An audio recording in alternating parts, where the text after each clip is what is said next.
Plans to build a sewage treatment facility in Jerusalem's polluted Kidron basin has suffered a setback after a Dutch company withdrew from the project because it is over the Green Line.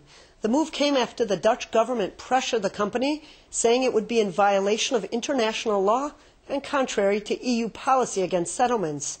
IBA's Ari O'Sullivan set out to get some answers and filed this report. Neglected and treated as Jerusalem's dirty backyard, sewage flows down the Kidron River basin into the Palestinian territory and finally dumps into the Dead Sea. But it was finally going to get a wastewater treatment facility. The city's Kidron Water and Sewage Company teamed up with the Dutch company Royal Haskoning DHV to build the plant east of the capital.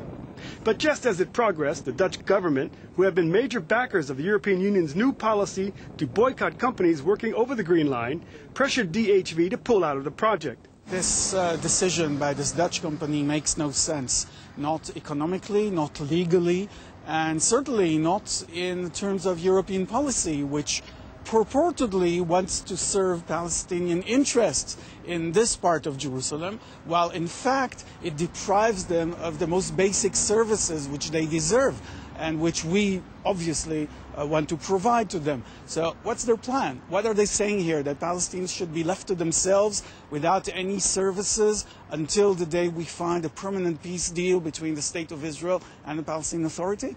Kidron Company was seeking to keep a low profile on the cancellation. An interview with the director of the company was abruptly cancelled.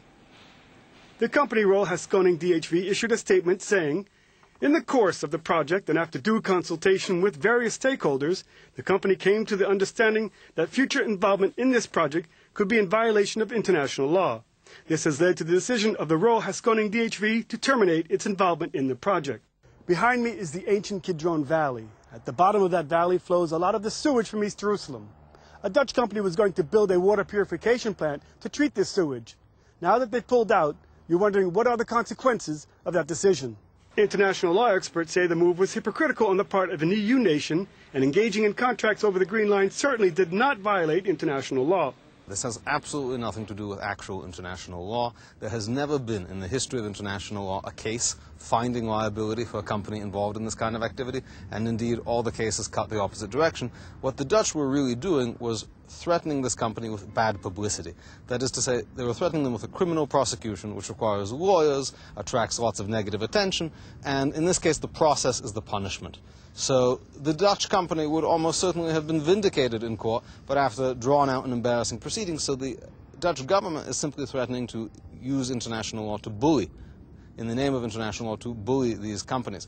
Ironically, while the EU actions may have been motivated by efforts to take measures against Israeli settlement activity, the ones who suffer are mainly the Arab residents of the city. From Jerusalem, this is Ari O'Sullivan for IBA News.